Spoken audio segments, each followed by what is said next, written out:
E o desenvolvimento de uma vacina para este vírus específico, nesse momento, ela demoraria muito tempo até, ficar disponível e a sua utilização futura ficaria também comprometida.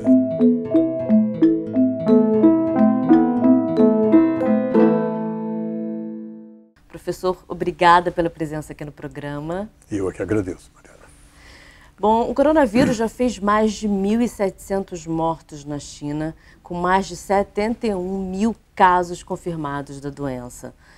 A origem desse vírus é da década de 60, mas os cientistas dizem que houve uma mutação do vírus, um novo coronavírus.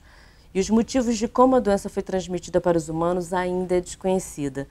Desconfia-se de algum animal marinho. Dentre as hipóteses também tem morcegos, cobras.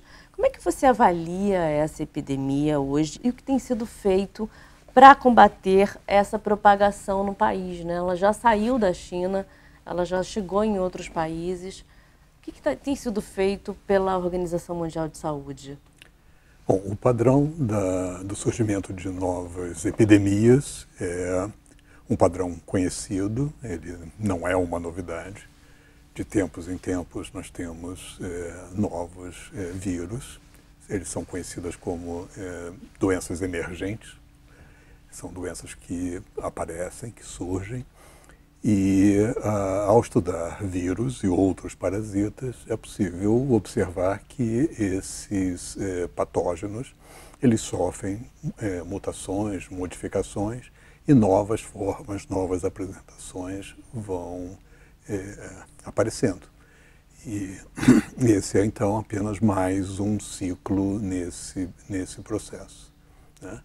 E esses processos de mutações eles vão ocorrendo em pessoas, em humanos, eles ocorrem em animais, até que eles adquirem as propriedades necessárias para uma transmissão homem a homem. Então, isso não é exatamente uma novidade.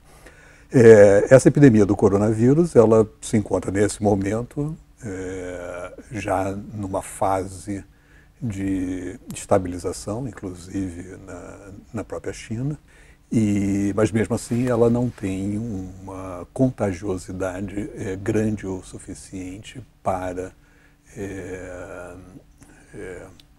um processo epidêmico nesses outros países todos, certo? Então, do ponto de vista da contagiosidade, da dinâmica de transmissão, na verdade é uma epidemia que é compatível com as anteriores.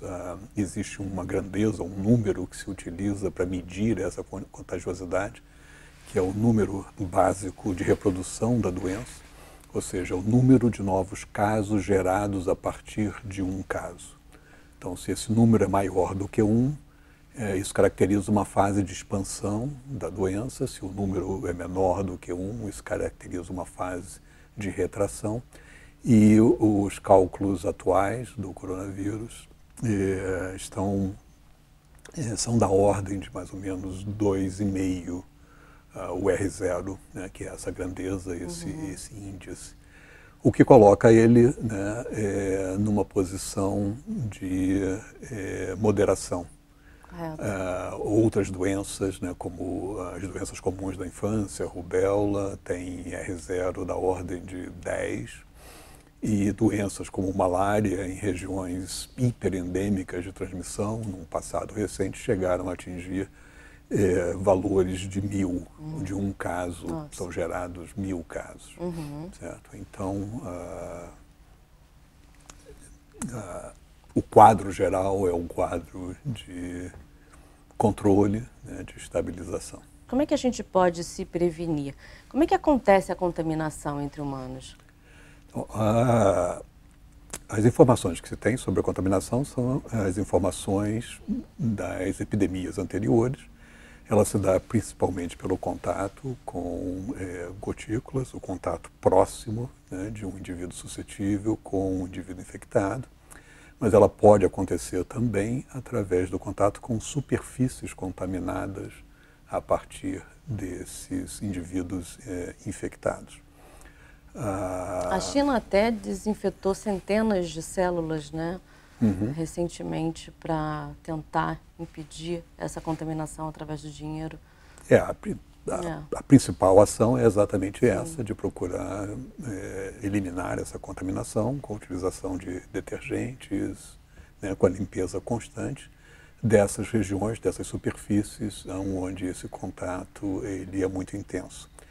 E essa transmissão se dá principalmente quando o indivíduo está na sua fase sintomática, mas pode se dar também em menor escala quando o indivíduo ainda é sadio e se encontra no período de incubação, o que torna esse controle um pouco mais difícil, né? Porque você tem um indivíduo sadio circulando no meio da população e capaz de transmitir.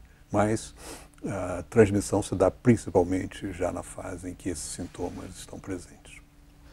Agora, quais são os principais sintomas? Quais as diferenças dos sintomas do corona para uma gripe comum, por exemplo, uma influenza? Existe uma superposição muito grande, né? Mas o próprio nome da doença diz, né, que esse coronavírus é um beta, da família beta, e se caracteriza por ser um SARS, né, que é a síndrome da infecção respiratória aguda severa.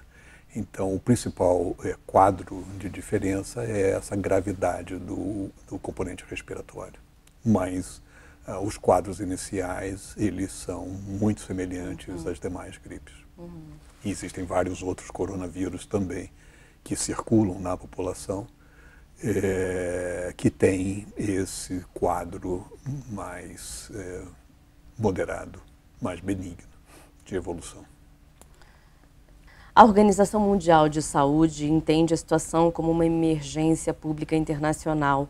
Já há avanços de pesquisas da vacina para o coronavírus? Já existe um avanço? A gente já está próximo dessa vacina? Como é que estão os estudos? Não há o relato de vacinas disponíveis, e a utilização de vacina dentro desse contexto, ela deve atender uma série de critérios e possui uma série de dificuldades. Esse é um vírus, né, o último episódio de SARS foi em 2002, 2003. Então houve um período de aproximadamente 18 anos entre a epidemia anterior e essa epidemia.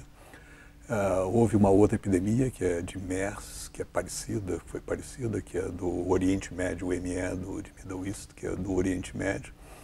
Então essas epidemias, elas são muito espaçadas uma da outra.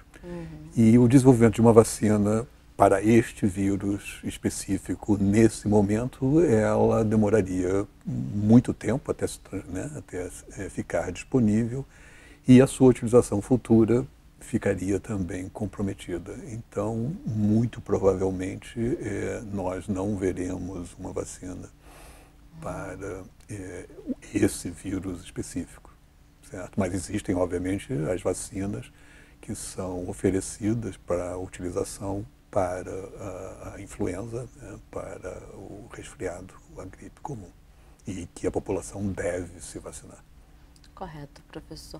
Muito obrigada, Stroessiner, pela sua presença aqui no programa hoje. Obrigado a vocês. Para falar de um assunto tão importante que o mundo todo está em alerta nesse momento. Obrigado pela oportunidade. Obrigada.